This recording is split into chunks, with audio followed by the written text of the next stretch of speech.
What's up guys, my name is Dari and I hope that you have a great day because today I'm going to talk about user authentication and authorization. In many programming languages, setting up a basic user authentication system with registration, login, sessions, password resets and access permissions consumes a lot of time. Laravel found a way to make authentication very easy to use and to understand. Whether you have a freshly installed Laravel project or the project that we're running right now, Laravel projects always have a create user table migration and a user model. There are a lot of different ways how you could pull in a login and register system UI. This can be done through Bootstrap, Tailwind, and way more. And since we use Tailwind in this course, let's go to the CLI and write down PHP artisan UI. So create me a UI of Tailwind CSS space -- auth authentication. Let's hit enter and this will create the UI for us. And as you can see, please run npm to compile your fresh scaffolding. So let's copy it, paste it right here. And this might take a second, so we'll edit it out. All right, as you can see, npm is running. So let's open a new tab. Let me zoom in. Let's go to the desktop workspace cars. All right. And we will get to the UI in a second. But first, I want to start off with the user model and user migration. Now for the migration, let's open the database folder, migrations, and let's see which one it is. It is the create users table, so the first one. Now in here, you can see that we're creating our table users with an ID, name, a unique email, the timestamp where the email has been verified, a password, the remember token, and timestamps. This covers everything you need to handle basic user authentication in most applications, right? Now, like I said, the first migration that Laravel automatically created for us is the users table. It also has a model called user. So let's open our models. Let's open user.php. Now in here, you can see a bit more code than we had previously, or what we have created before. And honestly, it's a little bit more complex.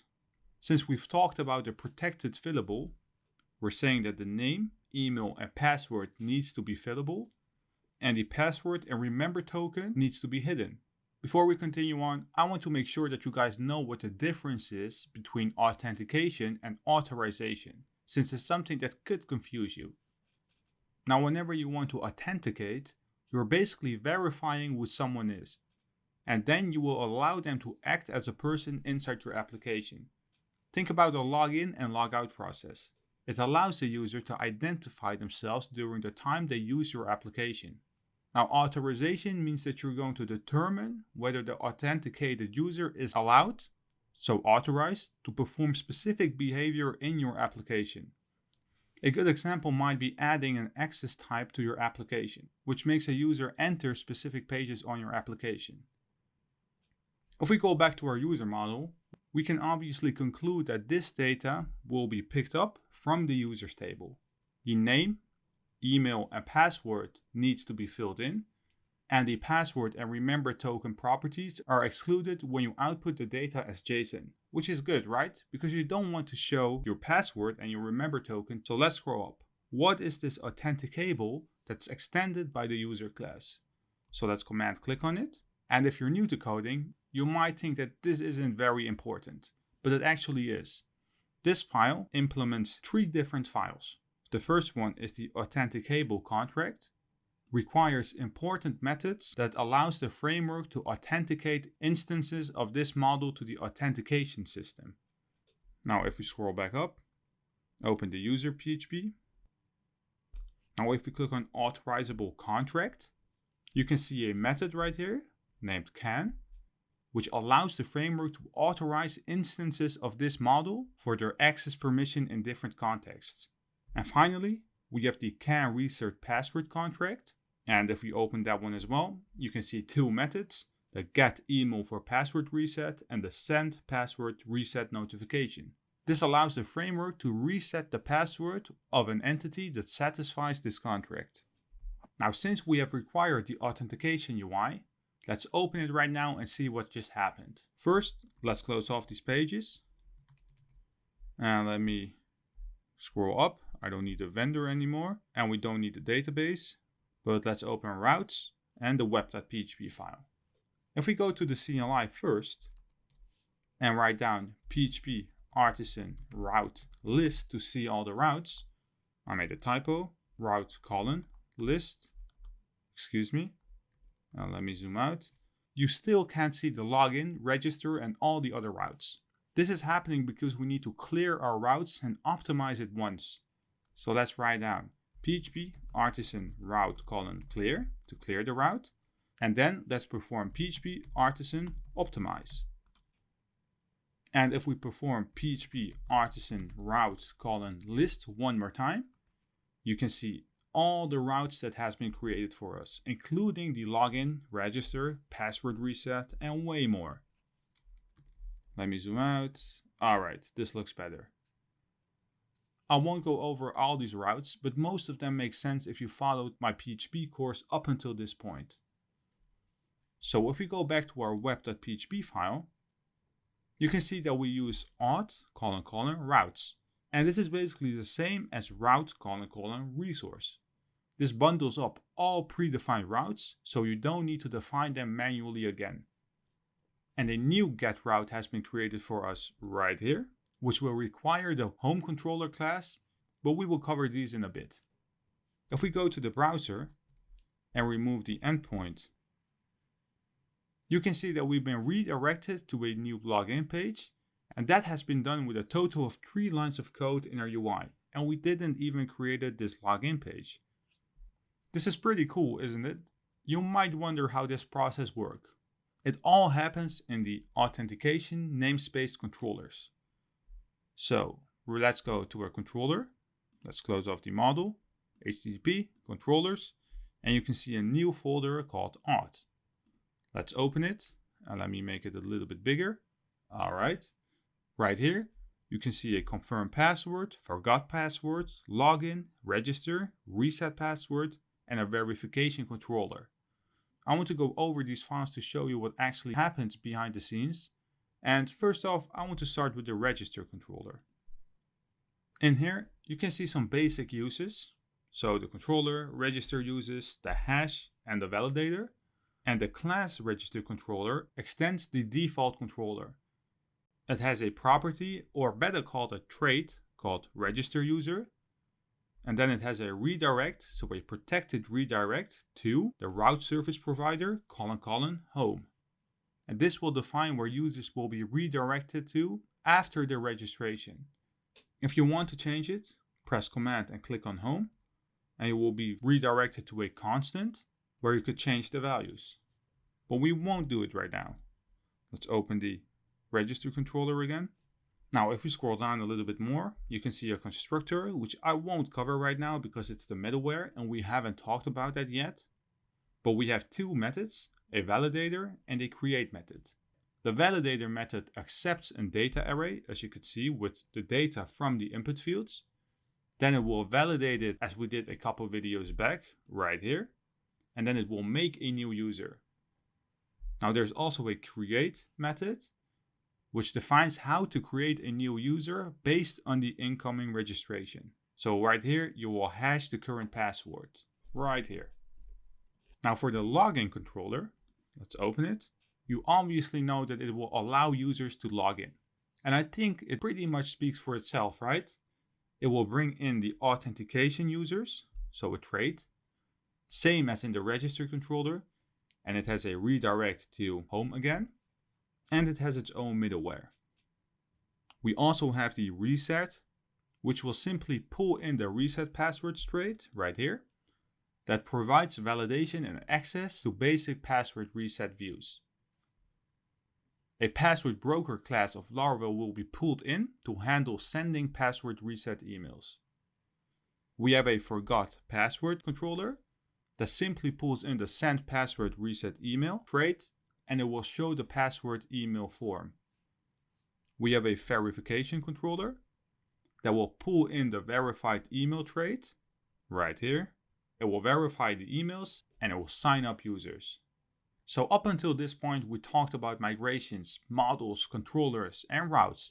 And most of these were also created within the CLI. So what about the actual UI? Since Laravel 5.2, Laravel provides an authentication scaffold for us that gives you a skeleton code.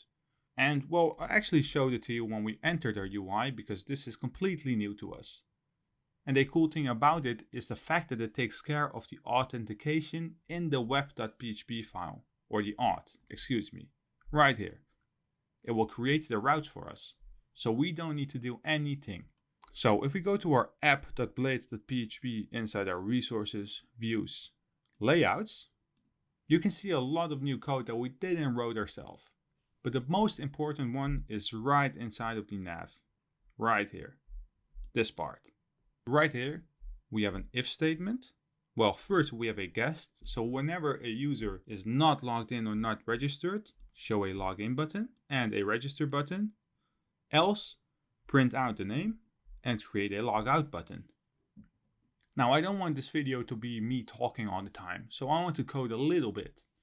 What my goal eventually is, well, let's go to /cars as an endpoint, is to remove the add new car whenever a user is not logged in. And if a user logs in, it can edit and delete its own post, so not someone else's. This can be done with the user interface. So let's go to our cars, index.blade.php, and before we write any code, let's write down, or dd, our auth, : user, save it, go to Google Chrome, refresh it, and right now it's null, so there is no data of a user. So what we could do is to go to /register, create a new user. So let's say code with Dari, info at nice, and let me add my password. Let's register a user. And as you could see, we're logged in right now because the endpoint is /home. So this is the redirect to in every controller that we have. If we go to /cars, we still have our DD and we have a lot of information regarding the user. So now we're able to tell the application if it should allow users what type of button needs to be available for them. So let's create that. So let's rewind for 1 second. In order to show the edit and delete button of a specific post, we need to make sure that we add a user ID inside the cars table. Because if we go to our MySQL right now, let's write down select all from cars, desk cars, you can see that we have nothing which links the users table to our cars table. So let's go to the other tab because we need to create a new migration called PHP Artisan. And let me zoom in a little bit. All right. Make me a migration called add _user _ID _to _cars _table. Enter. Our migration has been created for us. So let's go and open it. Migrations, it's the last one.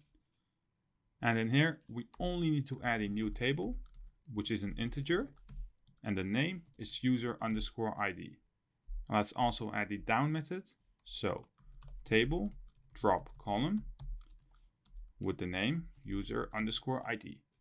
Right now, we are ready to migrate it. So save it, iterm, PHP artisan migrate. All right, now we need to somehow add our user ID inside the create a car method. So let's do that. Let's open the controller. So the cars controller, let's go to the store method and right below image path, let's say that we want to have the user _ID, and then we want to pull in the auth, user, and the specific ID. Save it, but before we test it out, we need to add the user _ID inside our fillable in the model. Let's open the car.php, and in the fillable right here, let's add user _ID. Save it. Let's go to Google Chrome. Well, let's remove our DD first. Save it. Refresh the page. We're logged in, and the add a new car button is still available. But if we log out and go to /cars, add a new car is still available. So let's go to our UI. And let's say right above our div, create an if statement. because we're ready to show the add a new car button for users that are logged in. So what we want to check is if auth user has been set. If it is, copy the entire div, paste it right inside of the if statement. Let me align it. Save it, Google Chrome, refresh it, and the button is gone. So let's log in. All right, log in, go to /cars, and add a new car button has been added.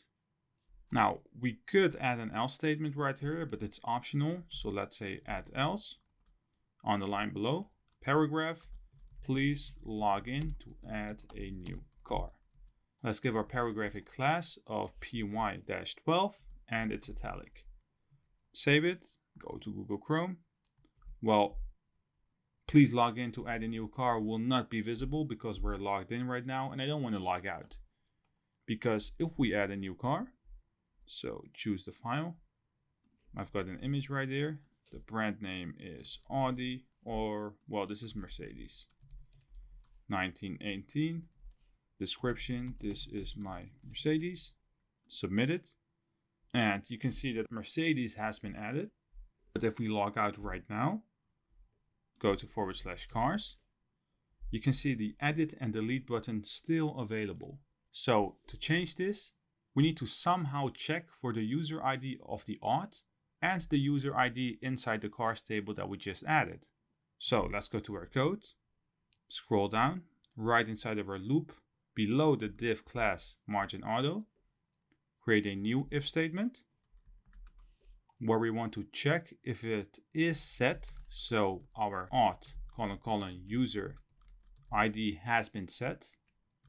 And we want to see if the auth : user ID is equal to car user _ ID. So the user that has been set needs to be equal to this specific car of the user ID. So let's copy the entire div, paste it inside the if statement, and let's align it again, save it, go to Chrome, refresh it, and the buttons are gone. Let's log in one more time. Let's change the endpoint to cars, and the edit and delete button are still available. Now the last thing that I want to show you is how we could redirect a user if they're accessing some page that they're not allowed to from the URL. Well, let's log out for one more time. Let's go to /cars.